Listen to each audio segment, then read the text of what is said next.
Hi, this is Jason here from Weekend RV Adventures, and I'm really excited about this box I've got in front of me. I've been looking for a while for a way to carry my gear around when we're camping and hiking.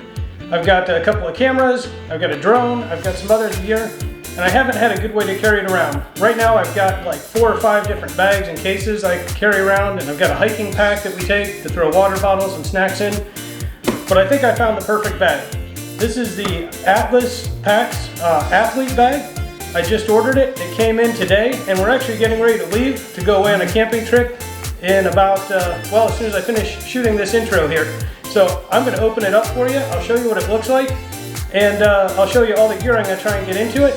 Then I'm going to get packed up and take off for this camping trip, and I'll show you a little more once we get there. So let's get started here opening this up.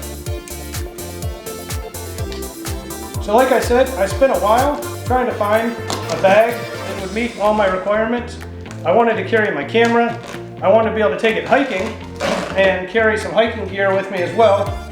And I also wanted to be able to carry my laptop. That way if I'm traveling on an airplane or somewhere else for work, I'll be able to take this with me and carry everything in this pack as well. So I wanted it to be small enough that it could be considered a carry-on on an airplane. So I was searching YouTube and searching Google and came across Atlas Packs. So here we go. I ordered the black athlete pack. It looks like in the bag here. Get the plastic off. All right, I've got the bag out of the box and out of the plastic. Now let's take a quick look at it. I'll show you what some of the features are that made me decide this was a pack for me. First of all, on the front, we'll start here. It's got a nice flip top here. Keep water out of the inside of the pack. You've got sealed zippers up here on the front. Loops for attaching things. We've got a nice big pocket here. Comes all the way down the front. This smaller sealed pocket up here. Once you flip this open, we've got a pouch on the front that you can use. We've got a side pocket here you can put stuff in. It has cinch straps on the sides here, so when you're not loading it down with gear, you can tighten these up, cinch the bag up nice and tight, and keep it nice and thin. Now we'll undo the drawstring here and open up the main compartment. And this main compartment, when I go hiking or something like that, will give me plenty of room here for loading in my hiking gear. Let me see if I can get that up where you can see in there. There's also a slot on the inside. You probably couldn't see it. You can slide your laptop in. And again, that was one of the features I was looking for. Now, it is an expensive pack. I was a little sticker shocked at first. I was looking at camera packs that were in the $100 to $200 range, somewhere up to $300. This pack's over $300, but I think it's worth the money. After I get some time with it, I'll let you know for sure. But right now, I'm pretty happy. Down here in the bottom, you've got a little rain fly for even more water protection. So you've got some nice shoulder harnesses. These are heavy duty, thick foam padding here. You've got the sternum strap on the front to tighten that up. Nice vented mesh area here against your back to help keep you cool while you're hiking. It also has a big heavy duty belt with lots of padding on it. There's pockets on either side, and from what I saw, yeah, these pockets can come out, and they give you a bigger pouch down here if you need it. On the back side here, this opens up, and this is where all your camera gear goes. So when you're accessing your camera gear or your drone, whatever you've got in here, it'll be laying down on the front, so the side that goes against your body stays nice and clean, and you have full access. Opens wide here. It has plenty of dividers that it came with, and I'm going to pull these dividers out of the top here. Just pull those out and show you another feature. If you want less room in this divided compartment, you can pull this down, and I think they call this their origami box, origami compartment. That opens it up to the inside to give you more room in the front part of the pack, or push it back out and gives you more room back here in the electronic camera gear section of the pack. Okay, so this is all the gear that I've been hauling around with me. And if you ask my wife, she'll be happy to get rid of some of these bags. I've got a bag here with my Phantom 3 drone. That one is not going to fit into the new pack because I talked to Alan at Atlas Packs. He's actually the owner of the company. He answered the phone call right away when I called up there, and he did tell me I can fit the Phantom 3 in the front part, the non-compartmented section, but I'm going to keep it in here, and I'm looking to upgrade to a smaller drone like the Mavic or Mavic Air. If you own one of those drones, go ahead and leave a comment leave a note in the comments for me and let me know what you think, which one you would recommend. But the drone case will probably keep coming. I have a small case here for a point and shoot camera. I've got my laptop backpack that I carry around. I've got another case here that's full of accessories for the action camera. I've got an action camera and gimbal in here. I've got my main camera bag. This is where I carry my Canon M50 and the lens, Gorilla Pod, chargers, all those accessories. And this was my hiking pack. Now this is a great little pack for hiking.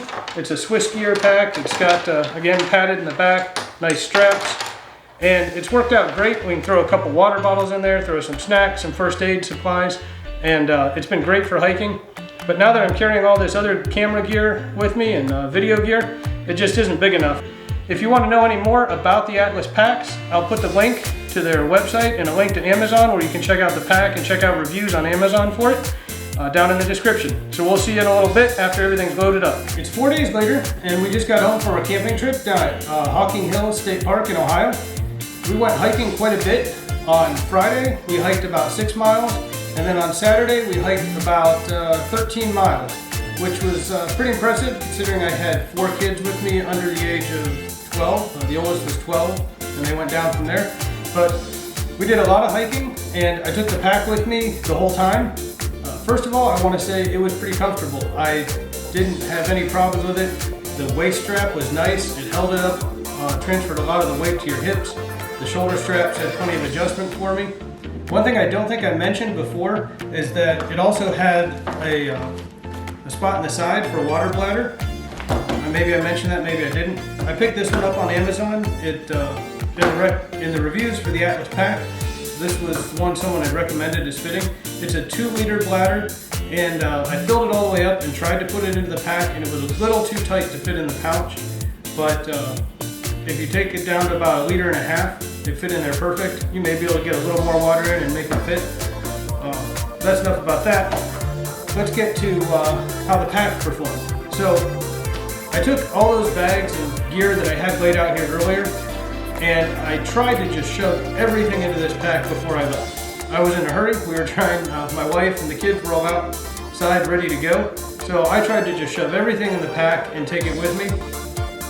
Probably not the best idea, because by the time we got to camp and I picked this thing up, it weighed a ton. I didn't want to hike with that. So what I ended up doing is I grabbed this other little, just little cinch pack here that we had, and I took everything that I didn't think I would need for an everyday hike and put it in there, and just loaded all the gear that I'd want to have with me on the trail or when I'm moving around in the pack. So I'll give you a quick look at how that worked out. So on this side here, I was able to put my Gorilla Pod, and I could just strap that in here, put it in the pocket, and hold that in place. So if I needed to get to that, it was here. On the other side, I did the same thing with my gimbal. Now, my action camera pretty much lives on this gimbal all the time. And what I did is, it has a nice soft lining on here, so I just put it camera side down into that pocket and tightened up the strap here on it, and that would hold the gimbal nice and secure when I wasn't carrying that. So I could switch between having my Canon M50 or the action camera pretty quick, and then I just put the case for the gimbal in the big part of the pack, and that way if I wanted to have the case, I could put it in there and keep it secure. Or I could put it in the side, or I could carry it. So that'll work out pretty nice. Up here in the top of the pack, I threw a bag of trail mix and It was right here, so anytime we stopped and wanted a snack, you could just get to it right away. All I had to do was turn around and someone else could grab it out of the pack for me. We had some coats and sweatshirts thrown in the pack too, because it was in the 30s in the morning and got up into around 60 in the afternoon. So we all started with extra layers on and had to strip those off as the day went on. So this did a great job of carrying all that. And then for the part I'm sure you're most interested in, the gear section, here's what I ended up with. Now, I'll take another shot of this so you can see it a little better from a different angle. I put my cables, charging cables and stuff up here. I had some batteries and memory cards up here in the top. And then down here, I had all the gear I wanted to carry with me. My Canon M50 fits right here. I've got the lens. I've got another point and shoot waterproof camera here. The action camera accessories for my Akaso V50. The waterproof case for the action camera. And I left a couple compartments open in here. That's because I'm still planning on downsizing from that Phantom drone to a Mavic or a Mavic Air, and I'm hoping to be able to reconfigure this stuff just a little bit and fit that right here in the pack. So overall, I would say I was definitely pleased with the pack. Oh, one other thing I'll mention is I did throw some batteries in this little hip pocket here on the belt, and as the day went on, if I burnt through a battery, I'd just take one out of the right side, put the dead battery in the left side, and that worked out great to keep my batteries separated and keep them right on hand, so as soon as the camera said the battery was dead, I could swap it right out. So again, I'll go ahead and spend some more time with this pack, I'm sure, over the next couple trips we take. It's getting close to the end of the year for us, so it may not be until next season. But I'll follow this up with another review, so if you're watching this and that review's up, I'll link to it in the cards. And I'll also link to the video I'm doing on the trip that we just took, so you can check that out too if you're interested in Hocking Hill State Park. Lastly, I'll make sure to link all these products I've mentioned in the video description if you want to check them out for yourself. So thanks for watching. I hope you found this informative, and if you're interested in the Atlas pack, I'd recommend it. Again, this isn't sponsored by them. They didn't give me the pack or anything. I didn't really fork out the dough for it, and you can ask my wife, she'll tell you. But I think I'd do it again. So thanks for watching. If you liked the video, give it a thumbs up, and if you want to see more, subscribe to the channel. We'll see you again soon.